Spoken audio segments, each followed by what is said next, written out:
Legal les da la más cordial bienvenida a este tercer día de Tópicos Notariales Testamentarios. El día de hoy contaremos con la presencia de la licenciada Laura Marcela Hernández Gómez, que nos traerá el tema Disposiciones especiales en los testamentos. Antes de dar inicio, les hablaré un poco acerca de la experiencia de la licenciada. Ella es notaria adscrita de la Notaría número 8 de Poza Rica, Veracruz. Es maestra en Derecho Privado y maestra en Derecho Notarial. Miembro del Colegio Nacional del Notariado Mexicano. Adherente individual de la Unión Internacional del Notariado. Ha participado en diversos seminarios, congresos y cursos a nivel nacional e internacional. Les comentamos también que las preguntas que surjan a través de esta ponencia pueden escribirlas en el chat y al terminar su ponencia, la licenciada Laura la responderá. Buenos días, licenciada Laura, ¿cómo se encuentra? Hola, buenos días. Muy bien, Alba, gracias. Muy bien, licenciada, le cedemos la palabra. Gracias. Quiero agradecer primero a todo Coritax Legal por la invitación, al contador Orlando Pereira, a Tere Villalobos por el apoyo que me brindaste, Tere, y a ti, Alba, por la presentación. A ustedes también por darnos las herramientas para continuar con nuestra preparación profesional, que considero que nunca termina, porque nunca es suficiente todo lo que tenemos de conocimiento, siempre podemos aprender más. A todos los que me están viendo y escuchando, quiero agradecerles porque sé que me están regalando algo muy valioso, que es su tiempo, y también reconocerles el deseo de seguir aprendiendo y actualizándose, sobre todo en las circunstancias en las que nos encontramos en la actualidad, así que espero que lo hagan por gusto y no por obligación. Por mi parte, el tema que me gustaría que analizáramos es el de las disposiciones especiales en los testamentos. Para ello quisiera comenzar desde la definición del testamento. De ahí nace la razón de cada una de las disposiciones de esta plática. El testamento es el acto jurídico personalísimo, es libre, es revocable, por el cual una persona capaz, a quien llamamos testador, dispone de sus bienes, derechos o cumple deberes y obligaciones para después de su muerte. En esta definición podemos englobar cada una de las definiciones que crean el origen de todas las disposiciones que se otorgan en los testamentos. Todos los seres humanos vivimos distintas circunstancias y experiencias que marcan o definen de cierta manera nuestras decisiones.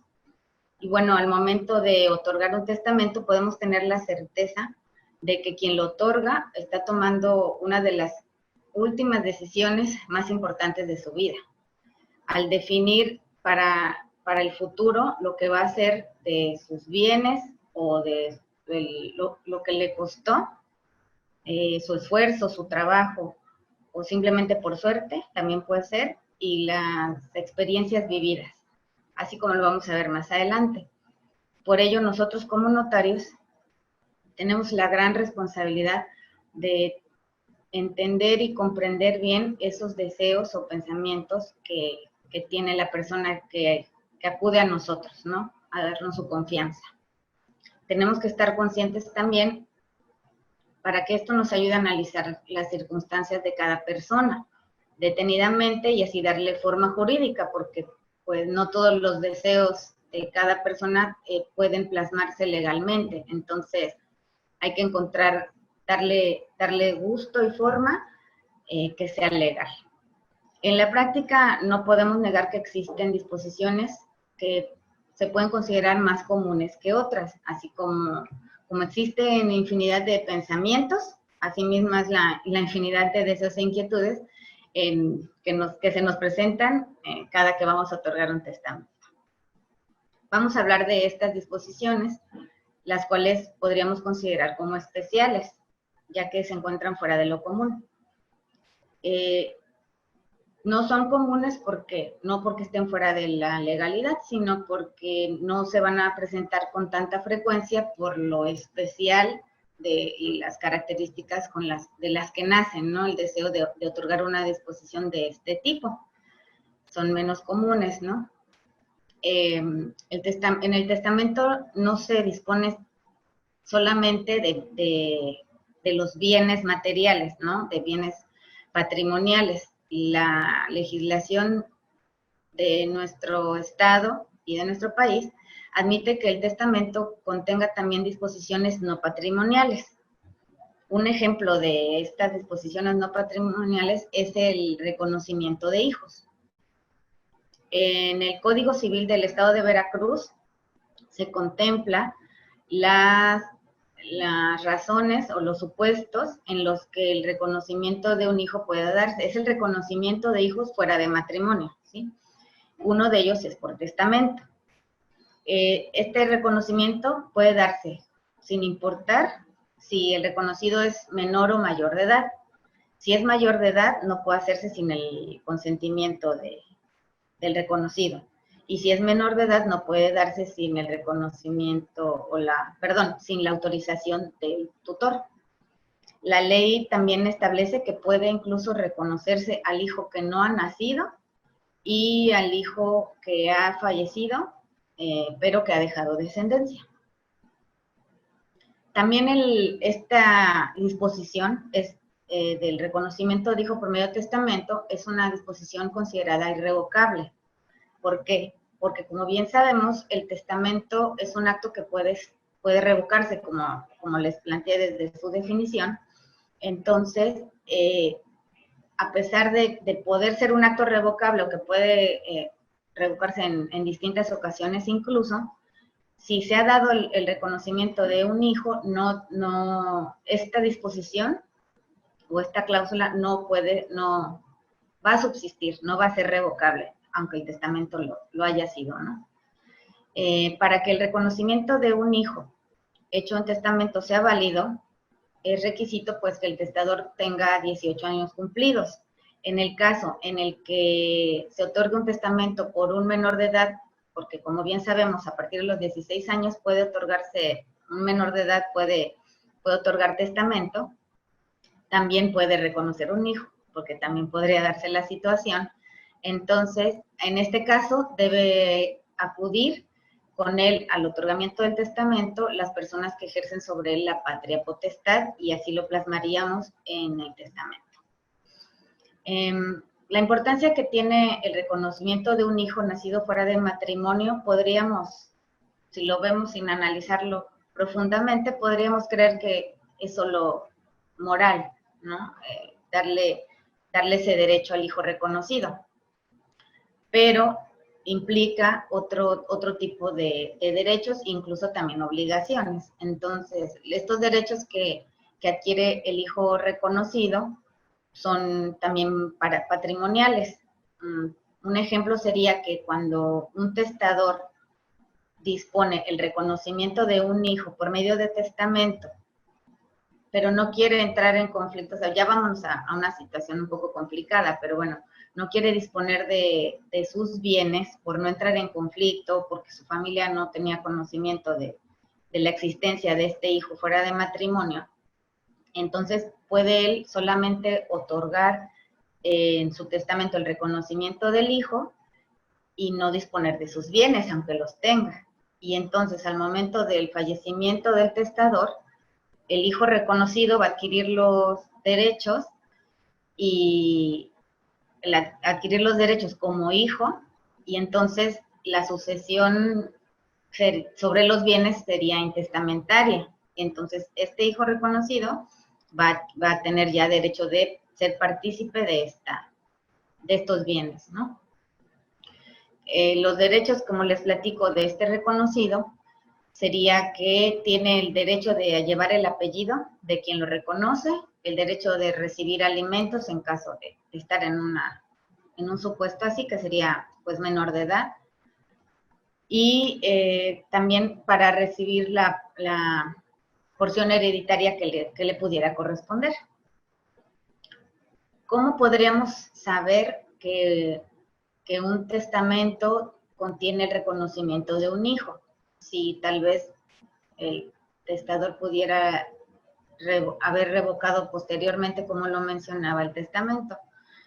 Bueno, nosotros como notarios, al momento de de otorgar un testamento, de que se otorga ante nosotros un testamento, tenemos que informar de ello a la Dirección del Registro Público de la Propiedad y Archivo General de Notarías. Entonces enviamos un informe a esta subdirección y ahí se menciona que el testamento que hemos otorgado no dice específicamente qué, pero nos da la opción de señalar que ese testamento contiene una disposición de carácter irrevocable. Existen algunos países como en España que al otorgarse el reconocimiento de un hijo por medio de testamento, desde el momento en el que se está otorgando, el notario tiene la obligación de informarlo a la institución que sería como el equivalente al registro civil aquí. En este caso sí podríamos decir que el reconocimiento surte sus efectos desde antes de la muerte del testador, ¿sí?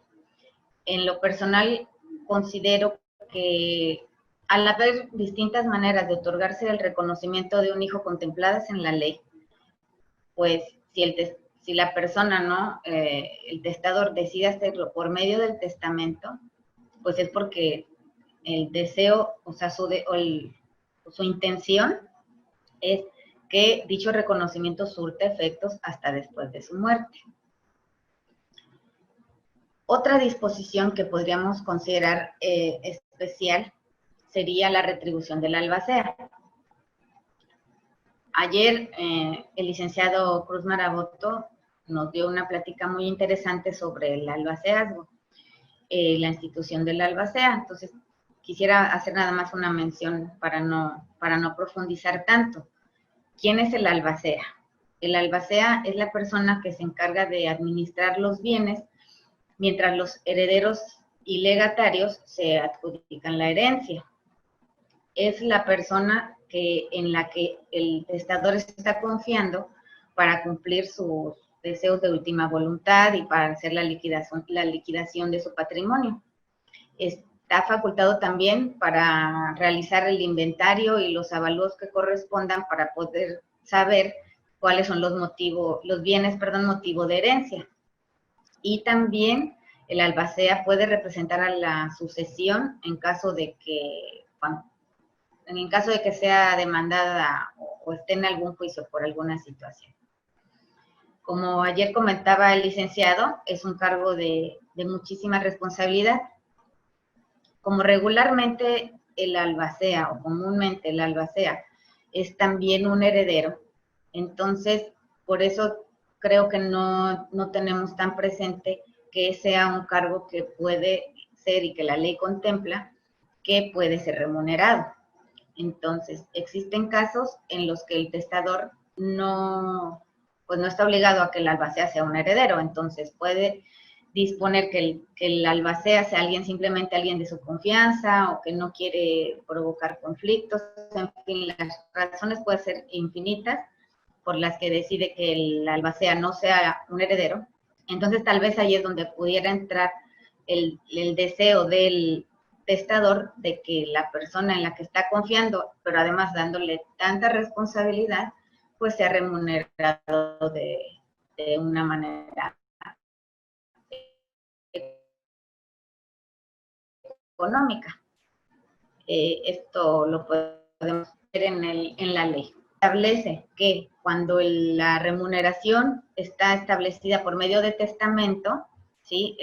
La retribución económica, el albacea puede cobrar el 2% sobre el importe líquido y efectivo de la herencia y el 5% sobre los frutos industriales de los bienes hereditarios, teniendo en este caso el derecho de elegir entre la cantidad que le designa el testador, la cual pues él eligió, y la que establece la ley. Cuando no es así, el albacea pues solamente tendrá derecho a lo que establece la ley. La tutela testamentaria también es una disposición que considero especial. La tutela en general tiene como objeto la guarda y custodia de un menor o un incapaz. El tutor va a encargarse de su educación, salud, protección, alimentación, en los casos en los que el menor o incapaz no tienen ascendientes, o teniéndolos, estos no puedan ejercer la tutela, ¿no? Estas responsabilidades. Existen 3 tipos de tutela contemplados en la legislación, que son la tutela testamentaria, la tutela legítima y la dativa. Voy a platicarles de la tutela testamentaria, que es la que se da, como su nombre lo dice, a través de testamento. ¿En qué casos podríamos decir que se considera y que la ley lo contempla? El primero es cuando el ascendiente que sobreviva de los dos que en distinto grado deban ejercer la patria potestad, o sea, los padres o abuelos, tienen derecho de nombrar un tutor en su testamento. También podríamos incluir aquí el nombramiento de tutor para un hijo póstumo. Un ejemplo de esto es cuando acuden, por ejemplo, una pareja a otorgar su testamento y tienen hijos menores de edad. Como no sabemos, o sea, la ley dice que el que tiene derecho el ascendiente que de los dos que sobreviva, pero pues si acuden ante nosotros la pareja, 2 personas a otorgar su testamento, pues no sabemos en quién se actualizaría el supuesto de que falte uno de los padres y que entonces el otro sea el que tiene derecho a nombrar el tutor. Entonces, en estos casos, es importante que en ambos testamentos se haga el nombramiento de tutor y de preferencia que coincidan. Otro supuesto es cuando una persona, un testador, deja en su testamento bienes a un incapaz que no está sujeto bajo la patria potestad de nadie, ni de él. Entonces ahí puede nombrar tutor solamente para lo que respecta a la administración de los bienes que le está dejando. En este supuesto no va a tener facultad ni obligación de vigilar la persona ni bienes del incapaz.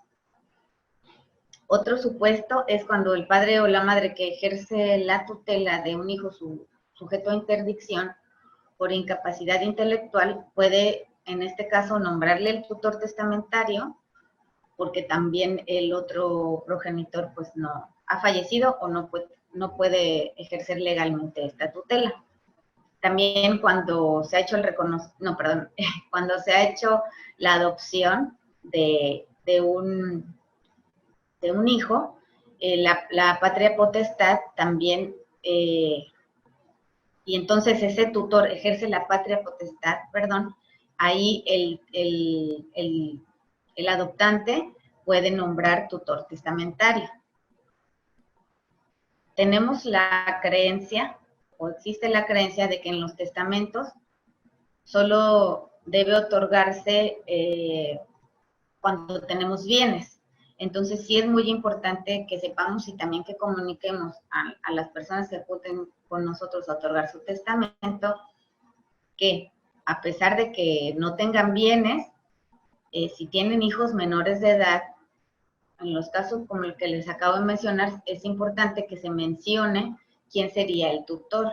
Entonces no, es lo que les platicaba en un inicio, no solamente va a disponerse de bienes en los testamentos ni de disposiciones patrimoniales, sino también como en este caso. Pueden simplemente otorgar su testamento para nombrar tutor de sus hijos menores de edad o incapaces.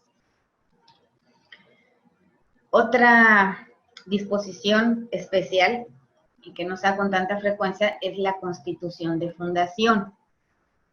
En esta libertad que les comentaba desde un inicio, el testador puede disponer de sus bienes de la manera en que desee. Entonces, incluso si tiene personas a quien pueda heredar hijos o así, si no desea hacerlo de esta manera y su deseo es la creación de una fundación, puede hacerlo. Este supuesto se rige por la Ley de Instituciones de Asistencia Privada para el Estado de Veracruz. Y en este caso estas instituciones de asistencia privada pueden ser asociaciones o fundaciones. Estas asociaciones pueden ser herederas también o legatarias. Esto es importante. Pero, ¿por qué hablo de la fundación en este caso? Porque la fundación es la persona moral que se constituye mediante la afectación de bienes de propiedad privada para la realización de actos de asistencia social. En cambio, las asociaciones son personas morales que solamente por la voluntad de los particulares se pueden constituir y van a subsistir por la aportación de las cuotas periódicas que designen o donativos, ¿sí? O también por servicios que presten los miembros. Entonces, la asociación se crea por un acuerdo de voluntades, digamos, de varias personas para la realización de ciertos actos que sean ilícitos, claro. Así que la diferencia que radica entre las sucesiones es que nacen por la voluntad de las partes, pero no es obligación que aporten bienes. Y la fundación, para que pueda crearse, requiere de la aportación de bienes no la aportación de bienes, sino que se afecten bienes para la realización de este fin. Para el funcionamiento de la fundación, sí se requiere solamente que, en este caso, la persona aporte los bienes, pero y solamente eso es suficiente, ¿no? Para que nazca la fundación. Sí van a participar distintas personas a quienes se van a considerar o se llaman patronos, pero no necesita ponerse de acuerdo con nadie más la persona que quiere aportar bienes para constituir una fundación. En la ley que les menciono, en el artículo 24, se señala que las fundaciones pueden constituirse por testamento. Es ahí de donde nace toda esta disposición que les platico. Cuando se dispone por testamento, la ley establece que tiene que señalarse ciertos datos para que pueda constituirse. No son obligatorios, pero sí es importante. ¿Por qué? Porque el testador, si ya está definiendo que los bienes que está dejando quiere que sean afectados para la constitución de una fundación, pues sí sería importante que lo dejemos lo más claro posible en el testamento. Ahí habría que señalar quién desea él que sean los que formen parte del patronato, el nombre, el domicilio de quien la está fundando, que en este caso sería el testador, el nombre o denominación que quiere que lleve la fundación, el objeto y domicilio legal de la fundación que pretende establecerse. También es muy importante la clase de actos de asistencia social que desee que se ejecuten con los ingresos que existan en la fundación, y también si va a haber ciertas dependencias o establecimientos que van a depender de esta fundación. El patrimonio que está aportando o la cantidad puede ser un bien o pueden ser diversos, o pueden ser varios bienes. También la forma en que van a recaudarse los fondos, también puede disponer de ello en el testamento, y las personas que van a integrar las juntas o consejos para que la representen y administren.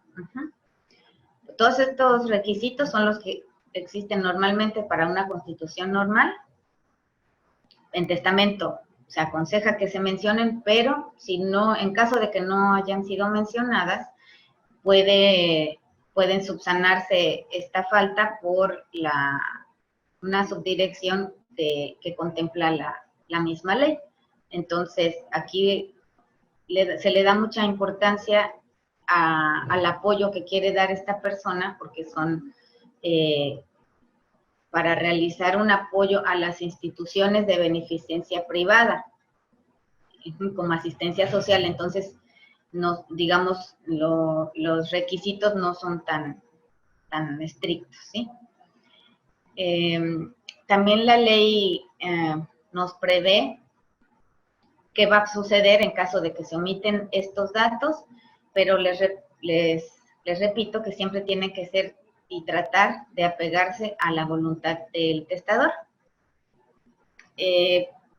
Existe también la duda sobre que la fundación tenga, o la asociación, en este caso, sean capaces para heredar.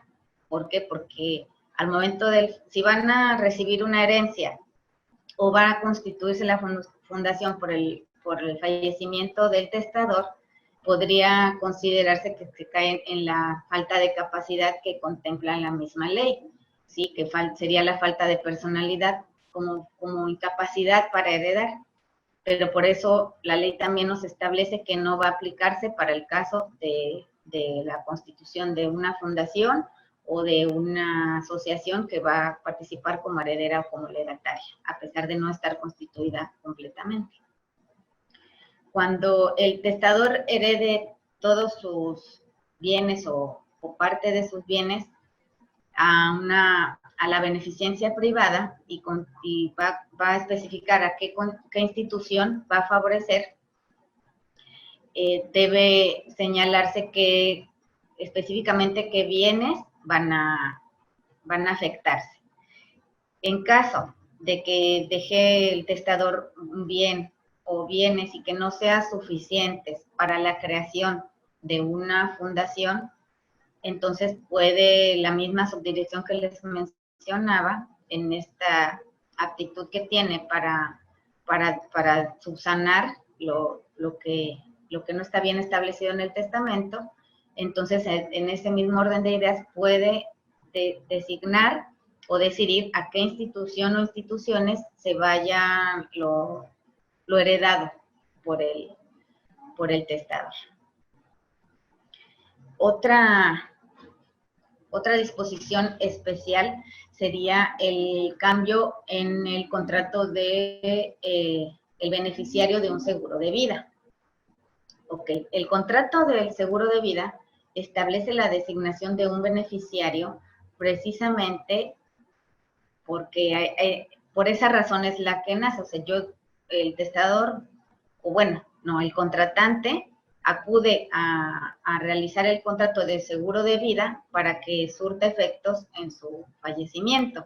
Entonces, aquí es donde no está considerado que ingrese como parte de la herencia, ¿sí? Sino que nace el derecho al momento de darse el supuesto del fallecimiento del contratante, entonces es cuando nace el derecho del beneficiario. Aún así, la ley del contrato de seguro establece la posibilidad de que se cambie el beneficiario, ya sea por acto entre vivos, que ahí puede ser el cambio en simplemente un endoso en la póliza o acudir a cambiar como complemento, o por causa de muerte. En caso de muerte, pues sería en el testamento. Cuando estamos, ya yéndonos a la práctica, cuando estamos en el supuesto de que el beneficiario del seguro acude ante la compañía de seguros a hacer válido su carácter de beneficiario, la compañía de seguros regularmente le va a solicitar el testamento, porque como está contemplado en la misma ley que se pueda hacer el cambio de beneficiario por medio de testamento, debe asegurarse la compañía de seguros que quien está como beneficiario no haya sido cambiado o revocado en el testamento. La suma que reciben los beneficiarios de un seguro, como les mencionaba, no va a formar parte de la herencia, ¿sí? Entonces, como no forma parte de la herencia, entonces ni los legatarios ni los herederos van a poder, pelear, ¿verdad? O creer que tienen derecho sobre esa suma. No es la misma situación con los beneficiarios de cuentas bancarias. En los casos de los beneficiarios de las cuentas bancarias, las instituciones de crédito en su mayoría, porque existen excepciones, le dan validez a lo que está designado desde el momento en que se hizo la apertura de la cuenta. Entonces, cuando acudan, o lo menciono aquí porque es importante que cuando acudan el testador a otorgar su testamento, hay que hacerle hincapié en que si tiene cuentas o es titular de cuentas bancarias, y a pesar de haber hecho una designación de beneficiario en ellas, pues puede hacer la confirmación en el testamento, esa por una parte. Y también en caso de que realizó la apertura de la cuenta hace mucho tiempo y sus circunstancias han cambiado, a lo mejor la aperturó cuando era soltero o no tenía hijos, no sé. Entonces, sí es importante recordarle que si tiene a pesar de que aquí disponga que cierta persona sea beneficiario de esa cuenta, de lo que existe en esa cuenta, tiene que verificar que coincide con lo que está establecido en la cuenta, con lo que está establecido en el testamento. Uh-huh. Esto también podría favorecerle en el carácter fiscal, porque el ingreso que se adquiere por motivo de herencia está exento, según lo establece la ley del impuesto sobre la renta. Y adquirirlo a título solamente de beneficiario, como en las cuentas bancarias, puede ser considerado como un ingreso gravado, y entonces ahí es donde ya no queda exento, y entonces puede perjudicarse al beneficiario. Si lo consideramos en el testamento o él se presenta también como heredero, entonces ahí sin duda no va a aplicar que sea gravado ese ingreso. Existen también las disposiciones sobre marcas y patentes o derechos de autor. ¿Qué es la marca? La marca es el signo que hace que cierto producto o servicio pueda distinguirse de otro del mismo tipo. La patente es el derecho de exclusividad que otorga el Estado sobre una invención. Entonces, la concesión de una patente y el registro de una marca van a realizarse ante el Instituto Mexicano de Propiedad Industrial. El titular de los derechos sobre una marca o patente puede heredarlos. En casos de las marcas existe un número de registro, y en caso de las patentes existe un número de patente. Esto es lo que hace posible su transmisión, ya sea por acto entre vivos, a través de una cesión, o por muerte, que sería por testamento. También el derecho de autor, que es la facultad exclusiva que tiene el creador intelectual para explotar temporalmente, por sí o por terceros, las obras de su autoría. Esta explotación sería lo que consideramos como un derecho patrimonial. Y también el hecho que tiene de ser reconocido como autor de sus obras. Aquí podríamos estar hablando de un derecho moral. Para que exista dicha protección, debe hacerse el registro correspondiente ante el Instituto Nacional de Derechos de Autor, ya que el certificado de registro es con lo que ampara sus derechos. Entonces, ambos derechos, el moral y el patrimonial, en este caso, también pueden ser heredados. Los derechos de autor se aplican, y es importante que lo tengamos presente para cuando alguien acuda ante nuestras oficinas. Se va a aplicar para escritores, pintores, arquitectos, músicos, dramaturgos, escultores, fotógrafos, coreógrafos, cineastas, artistas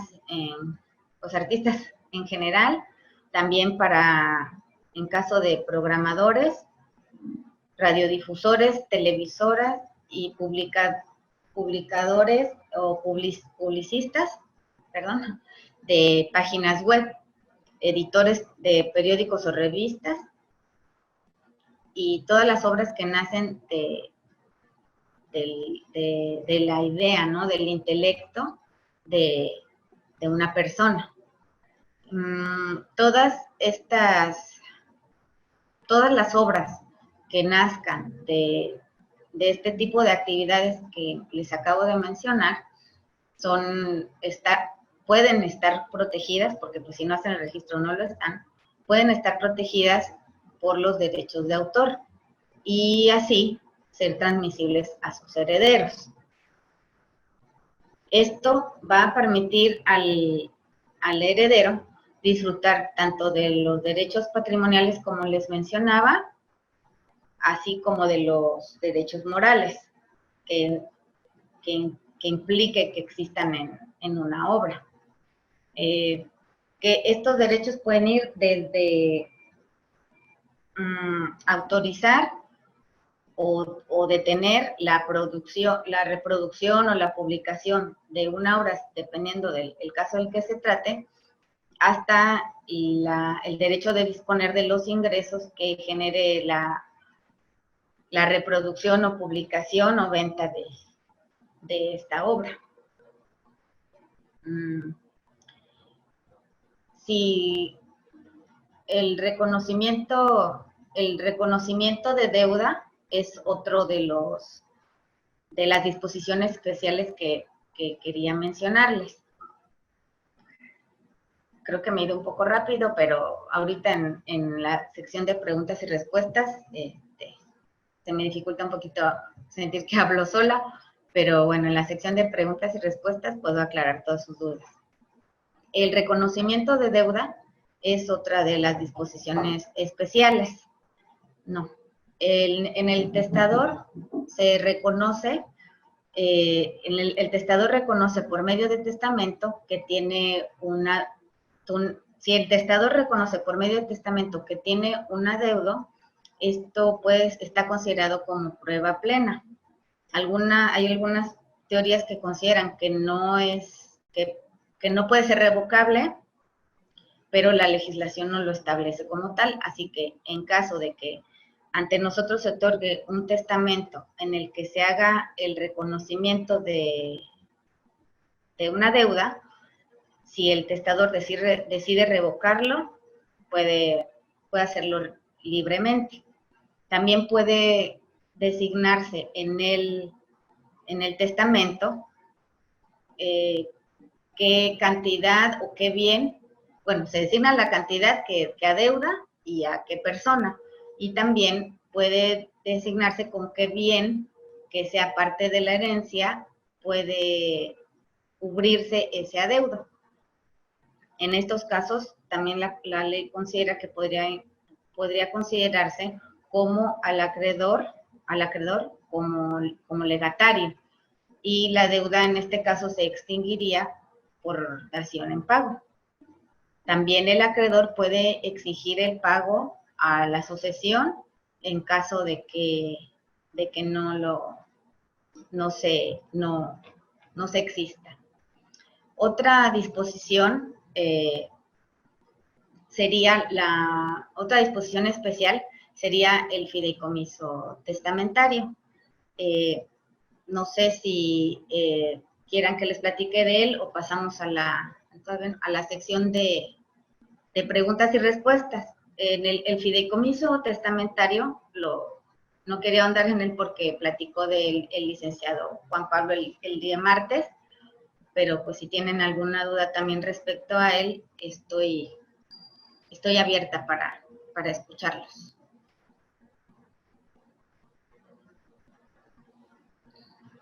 Hola, licenciada. Hola. ¿Gusta pasar a la sección de preguntas y respuestas? Sí, creo que me fue un poco rápido, pero sí. Bueno, pregunta el licenciado Pardiño Zulbarán. ¿Cómo se puede intestar a un tutor de una persona incapaz por no tener figura jurídica?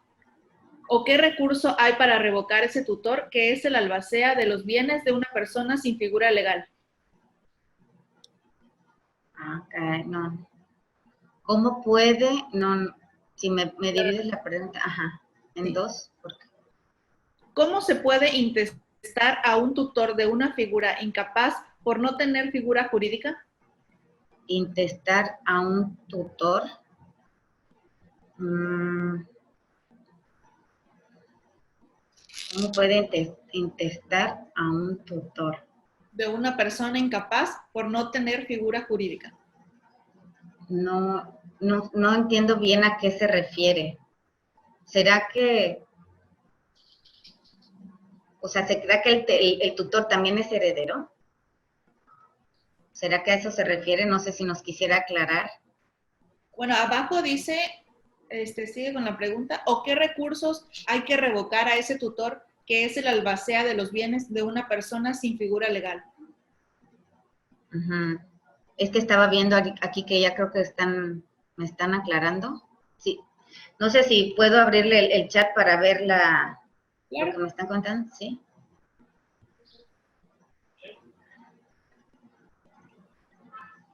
Ah, que si hay intestada, ya. Bueno, me están diciendo que creen que se refiere a que si en caso de intestado, ¿quién es el tutor de menor? Bueno, entonces ahí es donde vamos a la tutela legítima, que serían en este caso lo que les mencionaba, si no son los padres, son los abuelos, y en caso de que no existan, entonces se va a lo que es la tutela dativa, que es cuando en este tipo de situaciones que no existe tutela designada en testamento ni la legítima, sería la que va, en el caso que va a disponer el juez, y el juez va a resolver en el caso concreto quiénes serían, ¿sí? Dependiendo de quién esté solicitando el nombramiento de tutor, pues quién esté más apto para realizar este cargo. Gracias, Elvira, por la aclaración. Ok, pregunta la licenciada Miriam Silva. Respecto a la herencia de un menor, en el Estado de México, la ley reconoce la jurisdicción voluntaria, de manera que pueda presentarse directo a notario en lugar del juzgado, porque en otros estados como Veracruz, ¿sí es procedente?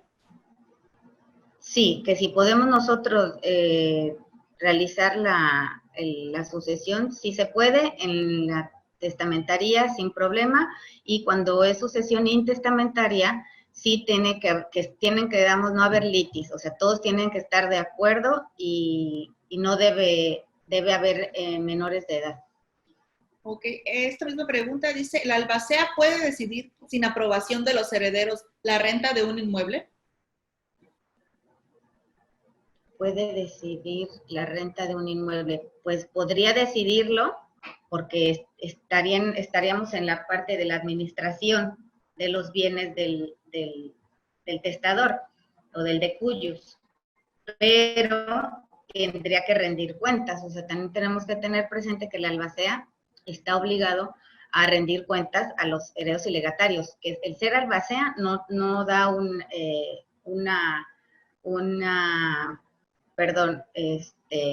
beneficio extra, ¿sí? El albacea simplemente administra y los que tienen completamente los derechos son los herederos, entonces sí tendría que rendirles cuentas en caso de, y pues él no va a percibir la cantidad que se perciba por el arrendamiento, sino que tiene que irse a la cuenta tanto incluso del testador o de los herederos, entonces pues no le veo problema. Ok. Pregunta Heidi Elizabeth Cruz. Para el caso de que en el testamento el testador reconozca a alguien como su hijo en el trámite de la sucesión, ¿cómo podría ser válido su derecho a los alimentos retroactivos, puesto que el testador se hace sabedor de su existencia al momento de testar? Pues yo creo que la verdad ahí sí no tengo conocimiento, pero no, la ley no lo contempla, no contempla en el reconocimiento de hijos esta posibilidad de los alimentos retroactivos, ¿no? Irnos a la retroactividad, pero, y además pues considero que si falleció la persona, ya no podría, si ya incluso es mayor de edad, no podría exigírsele a los herederos que cubran, ¿sí? Todo lo que no se le dio en su momento al hijo reconocido. Muy bien. La licenciada Miriam Silva pregunta, si el testamento no menciona ningún seguro, es completamente derecho del beneficiario y no de los herederos del testamento. Hablo, por ejemplo, de los seguros que proporcionan instituciones como sindicatos, trabajadores del IMSS.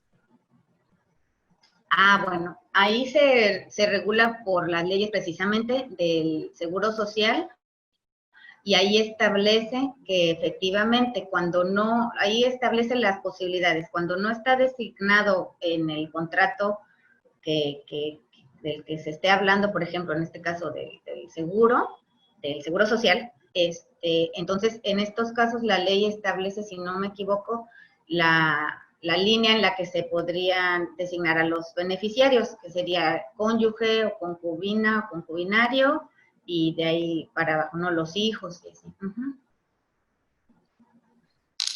Pregunta Elizabeth Tejeda. Si no coincide el beneficiario bancario con el legatario en el testamento, ¿lo válido es el testamento? Estamos hablando de cuenta bancaria, ¿verdad? No de seguro. No lo menciona aquí. Si no coincide el beneficiario bancario. Sí, sí. Cuando es así, existe lo que les estaba mencionando. Las instituciones bancarias se rigen por su propia ley, entonces ahí ellos son los que le dan mayor validez a lo designado cuando se aperturó la cuenta. En la práctica, puedo comentarles que también ha ocurrido, cuando existe una diferencia en los designados, ¿sí? Tanto en el testamento como en el beneficiario de las cuentas, entonces se puede llegar a un acuerdo y incluso se ha otorgado mitad y mitad para que no entren en litigio. Así se ha resuelto en algunas ocasiones. Muy bien. Dice Andrea Cervantes, ¿podría dar una pequeña explicación general sobre cómo constituir el fideicomiso testamentario? Sí, bueno, en este caso, cuando es testamentario, nos pide que se apoyen de una de institución, en este caso sería una institución de crédito. Entonces, ¿para qué nace el fideicomiso? Es sobre todo cuando existe el testador que tiene muchas acciones o el patrimonio es grande, o considera que sus herederos o a quienes quiere beneficiar con sus bienes no son o son menores de edad o no son aptos, o los considera que no son aptos para administrar sus bienes, ¿sí? Sabemos de muchas situaciones así. Entonces, en este caso lo designa a una institución que va a ser el fiduciario, que se va a encargar de administrar los bienes. Digamos que el fideicomiso pues es como el testamentario. Bueno, el fideicomiso en general es como un traje a la medida, entonces el testador puede definir en qué condiciones va a administrarse los bienes, en qué condiciones va a entregárseles, en parcialidades o cumpliendo ciertos requisitos en este caso, a los que sean los beneficiarios del fideicomiso. Muy bien. Heidi Elizabeth pregunta otra vez. Si no me casé ni tuve hijos, pero sí mascotas a las que quiero mucho, ¿cómo puedo dejarlos protegidos en mi testamento? Bueno, no puede heredar al animal, pues no puede heredar porque no tiene personalidad, pero sí puede, dejarle a la carga, digamos, a uno de los herederos para hacerse cargo de su mascota. O sea, la mascota, como si es considerado un bien, puede heredarlo y puede también dejarle la carga a uno de los herederos o uno de los legatarios de hacerse cargo de ella. Pero bueno, pues en la práctica si aunque pudiera ocurrir, no está obligado o sea, nada no lo obliga, pues. Elvira Arteaga, ¿en un testamento se puede establecer una condición a un heredero de que no pueda vender el bien que va a recibir? o la condición de que continúe con un proyecto, por ejemplo, un proyecto social? Sí puede designarlo ahí en el testamento que continúe con tal, o sea, sería considerada como una carga. Karina Jacinto, si firmo un contrato con el banco por un seguro de vida y en ese mismo designo a los beneficiarios, ¿es necesario realizar un testamento? No escuché bien la pregunta, perdón. Claro, si firmo un contrato con el banco por un seguro de vida y en ese mismo designo a los beneficiarios, ¿es necesario realizar un testamento? No, porque estamos hablando del beneficiario del contrato de seguro de vida. Es lo que les explicaba la diferencia. En el contrato de seguro de vida precisamente se está otorgando o se está contratando para que surte efectos hasta la muerte del contratante. Aquí no estamos, digamos, con el testador, del contratante. Entonces, lo que vale es el beneficiario que está en el contrato de seguro. Lo que yo les mencionaba es que puede hacerse el cambio de beneficiario por medio de testamento, eso sí, pero no quiere decir que si yo tengo acá ¿cómo se llama? Que lo voy a constituir por medio del testamento, sino ya lo que contraté o el beneficiario que designé ahí, solamente lo puedo cambiar por testamento. Muy bien. Raquel Reyes, si se fue albacea de un juicio que terminó en el 2003 con firmas de conformidad de todas las partes, ¿puede una de estas partes, que ya fue beneficiada, pedir la nulidad parcial del testamento 10 años después? No, 10 años después ya no es posible. Muy bien. Andrea Cervantes, una duda. Es una cuestión un poco ajena al tema, pero ¿qué podría compartirnos sobre la voluntad anticipada? Bueno, pues la voluntad anticipada incluso a veces está considerada también como pues la disposición de órganos, y eso anteriormente era considerada también como que podría considerarse como una disposición especial, ¿no? Disponer de los órganos, ¿no? Tejidos incluso del cuerpo. Pero en este caso no, ya para la voluntad, ya ahorita no es práctico. Y en la voluntad anticipada, pues es el acto por medio del que una persona define cómo quiere cómo quiere ser tratado en caso de caer en una situación en la que no sea capaz de decidir por sí mismo. ¿Sí? Por ejemplo, en caso de una enfermedad terminal, y entonces ahí es donde se designa. Entonces la voluntad anticipada está regida por otra ley y lleva otro tipo de tratamiento.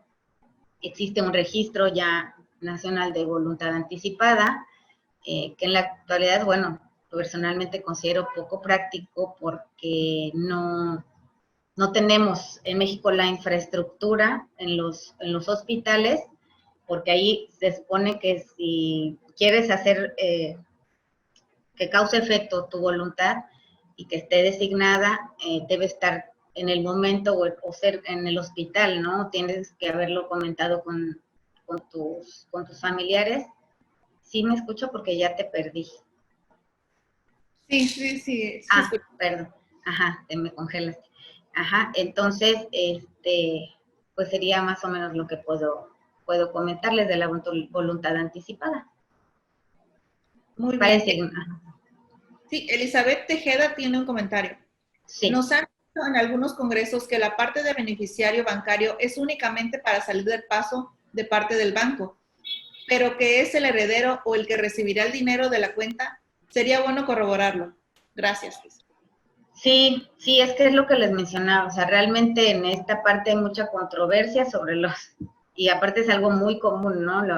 Los beneficiarios de las cuentas bancarias, por eso es lo que les mencionaba, para evitar esto, porque al final de cuentas el que va a tener la última palabra, pues es el banco, quien yo contraté, cuando esta persona hizo su contrato de apertura de cuenta, me designó a tal beneficiario.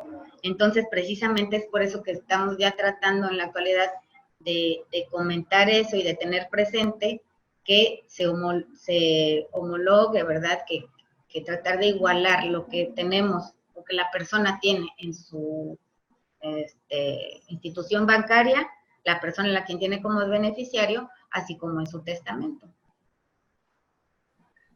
Muy bien. Juan Carlos Palma, ¿qué tipo de testamento se debe hacer cuando uno tiene hijos menores de edad? Pues el testamento público abierto, no sé si es lo que quisiera saber, o el nombre del testamento público abierto, ¿qué tipo de testamento? Bueno, lo que podría comentarles, si es que más o menos, no sé si en ese sentido vaya la pregunta, es que cuando hay menores de edad, sí, bueno, lo que les mencionaba, es importante mencionar el tutor. Se me olvidó hablarles de la figura del curador. El curador es quien vigila el desempeño del cargo del tutor, y también no puedes dejar de lado los alimentos, la obligación que tiene con los menores de edad. Eso sí, no sé si esa parte es a la que se refiere. O sea, cuando otorgo testamento y tengo hijos menores de edad, no puedo heredar a otra persona si tengo esta obligación. Y sí se puede, en dado caso en que heredé a alguien más o me olvidé de que tengo hijos menores, bueno, no me olvidé, pero bueno, no quise agregarlos en el testamento.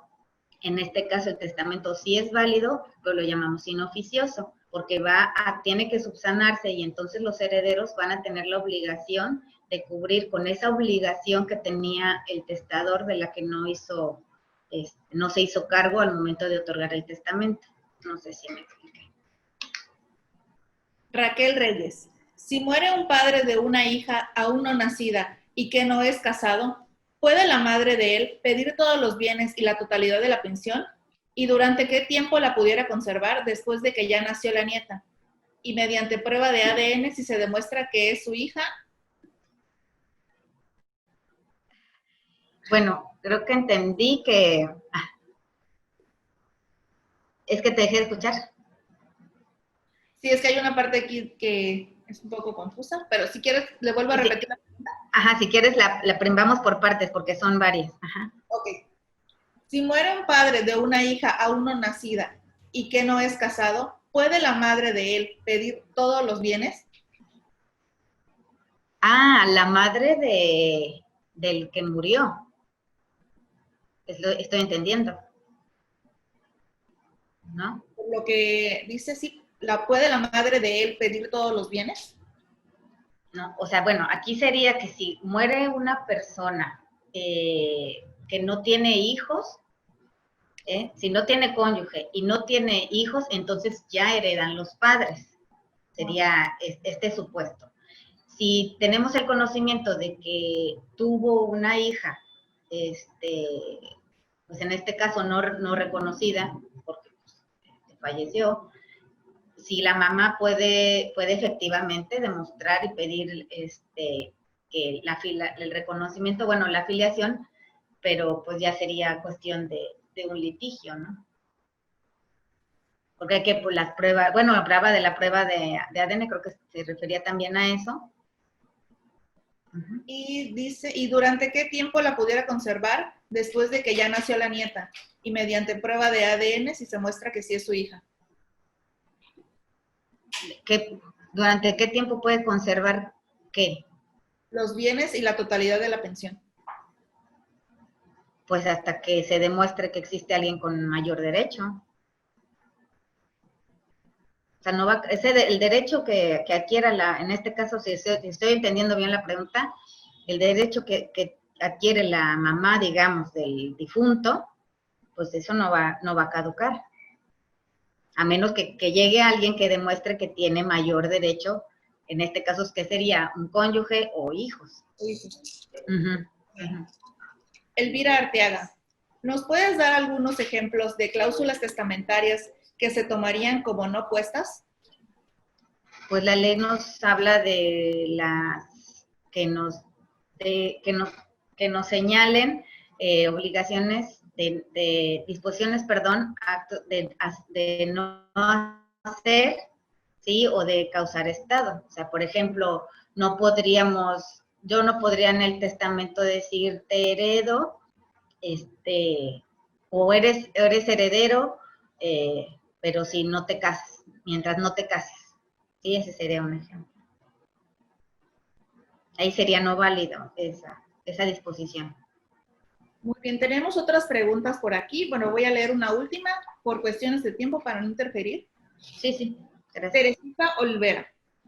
¿Se puede establecer un legado con alguna condición de hacer para el legatario para que se cumpla una obligación en específico? Sí, es así. Es lo contrario de la pregunta anterior. Eso sí es posible establecerse. Muy bien. ¿Alguna cosa que desee agregar, licenciada? Pues no, pues solamente mi agradecimiento, y si gustan, pues no sé si haya más preguntas, me las puedes enviar y se queda registrado, entiendo, no sé, la información de a quien se les va a responder la pregunta, y con gusto. O ya ustedes me indican. Claro, las preguntas que queden se les enviará y estas posteriormente se van a publicar en nuestras redes sociales. Ok, sí, está bien.